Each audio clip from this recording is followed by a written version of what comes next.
Sino nagbigay sa'yo ng order? Sir, my order is to serve the order that I received from the chief of Kung siyang ilabas, nakita ko pa yung matanda, humawak sa lamisa.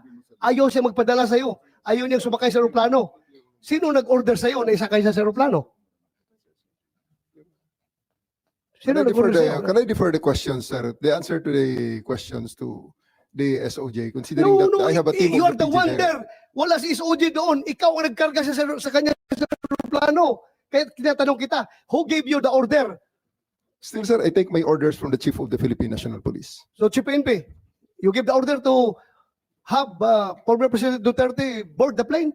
Ma'am, I think that from the very beginning, the DOJ's advice was sought on every step of the way. Yes, And sir. we gave the clearance to serve the warrant Yes, sir. of arrest. I am asking them because they are on the ground. Sila ang nag-implement doon. Kaya, Chief PNP, you give the order to sa IDG? The order of to the CID is really to assist the PCTC when it comes to arrest po. So, sino nagbigay ng order kay General Torre na ipasakay sa aeroplano? It's always the guidance that ang ano po namin is really to assist ang PCTC po. Kaya nga, PCTC, PCTC were you the one kayo? who ordered the boarding of President Duterte sa aeroplano? Yes, General Alcantara, please. Mr. Senator, Madam Chair, I've said from time to time that my mandate is to coordinate our law enforcement agencies to comply with the requirement of the Interpol. Correct. And I believe you, sir. Coordination ka lang. Coordination ka lang. Pero sinabi ni General Marvel that na is ikaw daw the- nag-order sa that kanya. is the limit of my power. Yeah, That's- But according to General Marvel, ikaw daw And- nag-order sa and that kanila is- na isakay sa aeroplano si and that Pangulong is the Duterte. limit also of my authority. That's my mandate.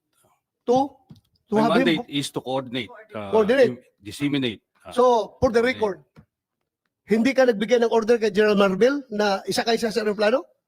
Uh, Hindi. For the record. For the record, I am not the authority to order the arrest, to order the So just boarding of the plane. categorically, did you or did you not give the order to General Marvel? No. No. So, General Marvel, are you lying? Sir, I'm not lying, but I just want to have the executive privilege po regarding this matter. The Ay, separation matter. nandito na tayo eh. Executive privilege ka dyan. Bakit naging executive privilege? Kanina bigla? sinabi mo, PCTC ang nagbigay ng order. Ngayon, mag-executive privilege ka. Kung sino-sino na tinuro mo. That's why we didn't want to attend the last hearing. hearing because this is what we were expecting, ma'am. We didn't want to be bullied. Into a No, we're position. not bullying you, sir. Nobody's We're not I bullying think you, that sir. We're not bullying you, sir. you're trying to make people admit something that they will not admit. And Well, executive we're privilege is trying a to valid derive excuse information. not to answer any Secretary question. President Remulla. Duterte is already at the Hague. Tapos na We are ang boxing. asking kung sino nagpadala doon sa kanya.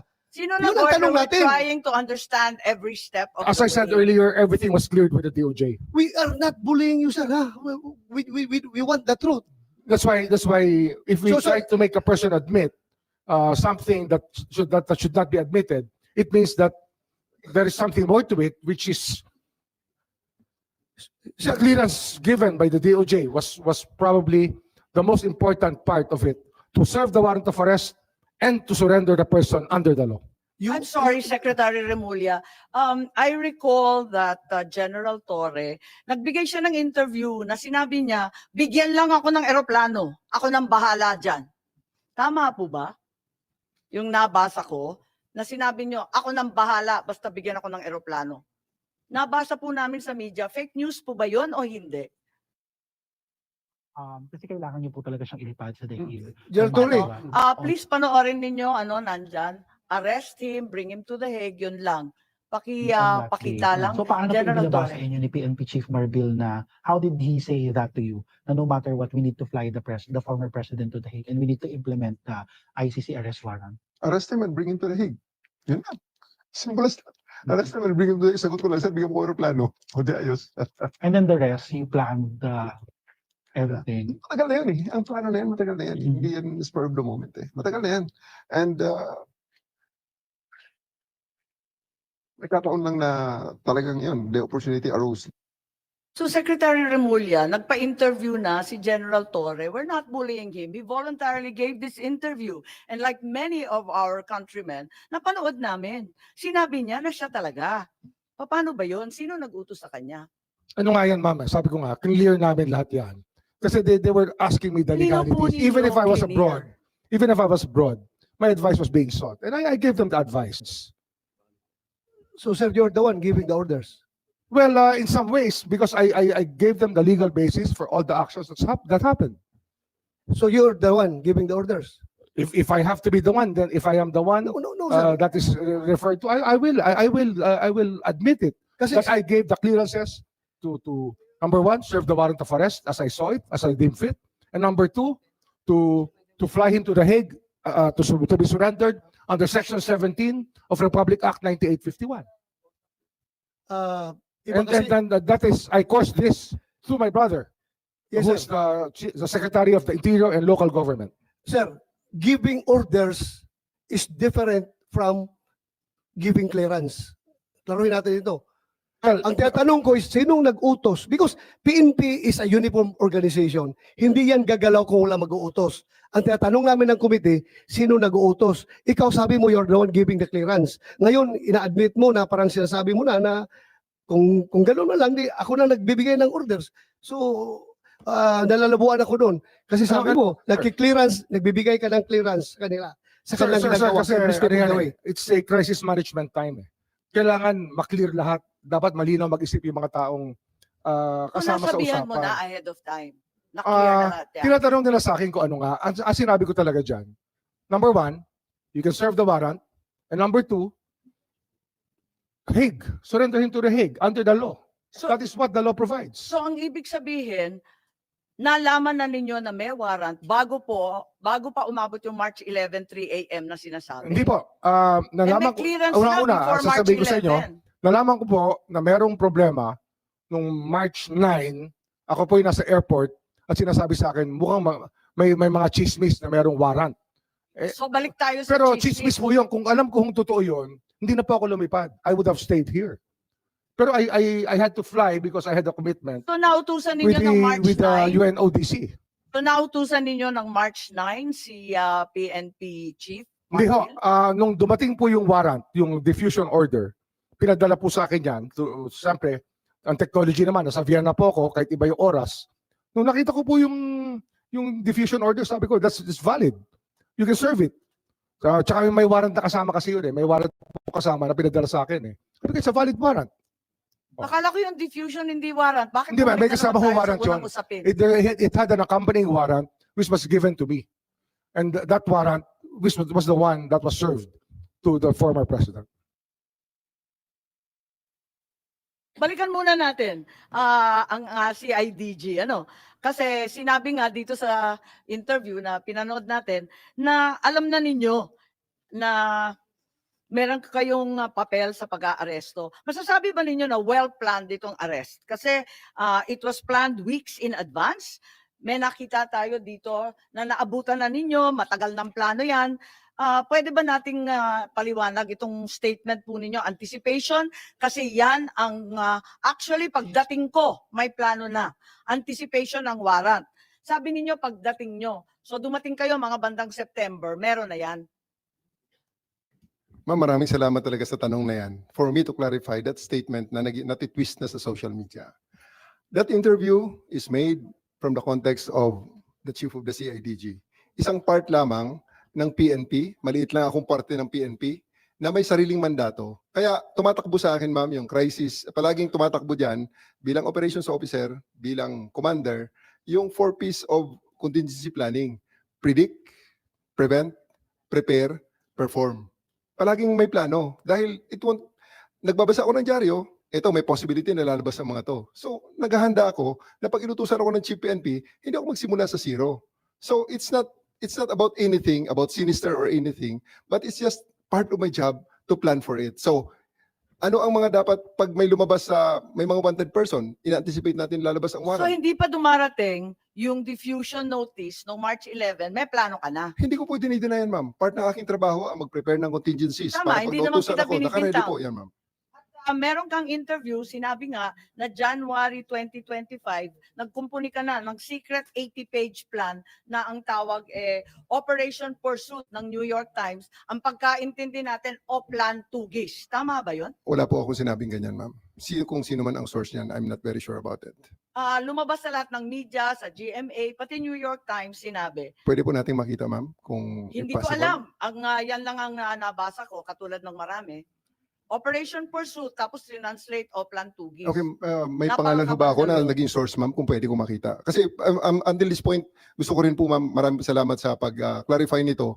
Gusto ko sana makita, ma'am, yung Ang pangalan ko sinabi, talaga. ang PNP, ang nagplano na ng isang Oplan Tugis. I'm Na just one of the... napakahaba ng Yun lang, ma'am. I'm just one of the 220. Unfortunately, I'm just one of the 220,000 policemen of the PNP right now. Kung sino source nila, gusto ko sana nga makita, ma'am, na ang pangalan ko talaga is nandyan, na sinabi ko yan. Kasi na-attribute sa akin yan, ma'am, eh. Kaya I'm really thankful Yeah, at this so- opportunity to clear that Yes, Senator part Madam Bato. ng news. Andyan, How about that PNP? Hindi kayo source yan? Yeah, sabi kasi si PNP Chief Marbil, inutusan si General Torre na ilalagay si Presidente Duterte under police custody as soon as the ICC issues the arrest warrant. Ma'am, wala po kaming ganyan at hindi ko po nakita yung Oplan Tugis na sinasabi niyo ngayon. So ibig sabihin yung New York Times, lahat ng local media, sinungaling. Okay lang, I mean sabihin lang natin alin yung totoo, alin yung hindi, para maliwanagan kami. Madam Chair, mas naniniwala ako sa kanila pag sinabi nila yan kaysa dyan sa mga lumalabas na balita. Kapag sinabi nila na hindi sila ang source, naniniwala ako. Okay, paniwalaan natin. Tama naman, dapat paniwalaan ng kapulisan. Meron ba kayong memorandum, document, outline tungkol dito sa aresto ng March 10 or March 11? Bago pa dumating yung warrant, meron na ba kayong plano? Kasi sabi nga ninyo, General Torre, lagi kayong naghahanda for any eventuality. Crisis management nga naman. For the specific, yung March 11, ma'am, wala talagang pre-planned na sinasabing itong specific. On the fly ngayon, ma'am, na ginawa, ma'am. Eh. So everything that was done there, based on the contingencies, meron tayong mga, may situation analysis, may... Pero sinabi rin ninyo, matagal ng plano yan. Yes, ma'am. Naabutan ko na yan. Pagdating ko, meron na yan. Anticipation na kami. Actually, ma'am, ang pinaka-mother of plan yan, ma'am, baka kasi yung pursuit na yan, hindi tugis sa pinagsimulan, baka manhunt. Kaya pursuit, baka manhunt yung manhunt Charlie natin, na mayroong ganyan ang PNP. Hindi The eh. counting of wanted persons. Hindi po General Torre kasi may PNP memos for deployment. Pinirmahan ni Chief PNP Marbil, March 10 pa lang. Wala pang arrest warrant, magde-deploy na tayo ng kapulisan sa NCR at pati na rin sa Davao. Di ba? May memo tayo, pinakita natin nung first hearing. Yes, Chief Marbil, please. Ma'am, that's a regular deployment po yung pinapadala po natin. Yun po yung ano natin. Bakit kayo nagde-deploy? Wala pang warrant?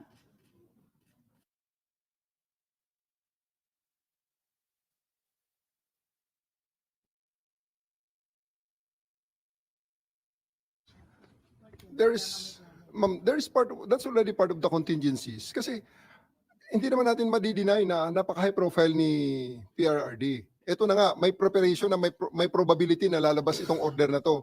On my part, lalabas ang Pero order na to. sabi, nung unang hearing ni Secretary John Vic, na chismis lang naman, magde-deploy ka sa chismis lamang.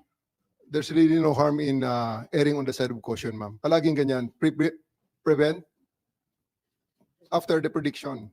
We prevent whatever. Kaya palaging predict yan ang scanning the operational environment, threat assessments, So wala preparation, talagang IPB. plano. Pero sinabi mo, matagal ng plano yan. Alin ba talaga?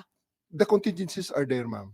Hindi na sinasabing wala talaga kaming alam at wala kaming pinaghahandaan. May contingencies tayo, ma'am. So it's always there. So you're part of the saying that PNP. it was just general contingency planning, Yes, ma'am. no specific incident was anticipated? Although, sinabi rin ninyo, anticipation ko na yan. Pagdating ng mga... Anticipation ng warrant ng ICC. That's very specific po. Ma'am, Hindi siya generic contingency Opo. planning. part na ho ng aking trabaho na, ma'am, yan, nakita ko na, sabi ko, nako, paano pag nautusan ako bigla, lumabas ang warrant at i-implement ito. Nasa Hong Kong ang ating subject. So, That's all part of the anticipation already and the So in contingency fact, there was a planning. plan. Ma'am, So in fact, there was a plan. there was a, Kasi nag-anticipate na kayo na In-adjust na lang. magkakaroon ng warrant. ina-adjust natin ang contingencies, ma'am. Ina-adjust ko ang contingencies so that pagdating ng specific na order Kayo sa lang ang akin, nagplano mag-isa sa buong PNP. I'm the head of the CIDG, ma'am. Pero kayo lang ang nagplano I have ng 2,000 operation. people. I have 2,000 I people under understand, me. sir. I understand, General. And we respect the CIDG for its outstanding track record.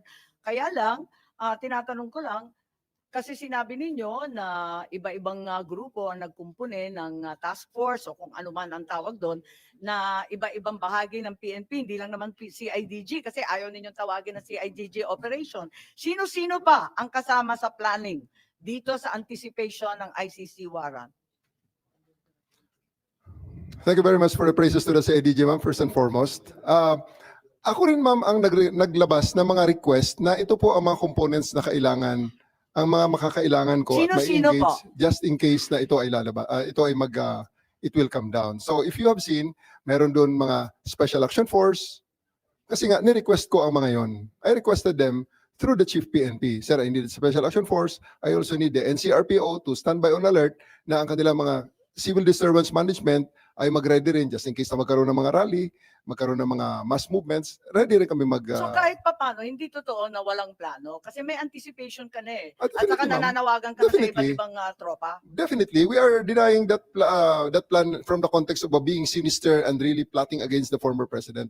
It's not like that. We are just making sure that the PNP will be up to its mandate of protecting the peace and order and the well-being of the citizens, even though this an event as controversial as this goes down. So Chief Marbil, tama ba inauthorize ninyo na tawagan yung iba't ibang pangkat ng PNP si General Torre? Siya nang namahala ng lahat. Ma'am, ako po ang in charge po ng Philippine National Police. I just ordered General Torre to prepare. Yun po yung contingency natin kasi we heard from the news coming from the former president that there will be an ICC. That's Pero coming- iba-iba na yung mga grupo na tinatawagan niya, hindi na si IGG lang. That's ma'am dun sa atin sa ano natin, meron po yung power ng CIDG tas really to help from other units po.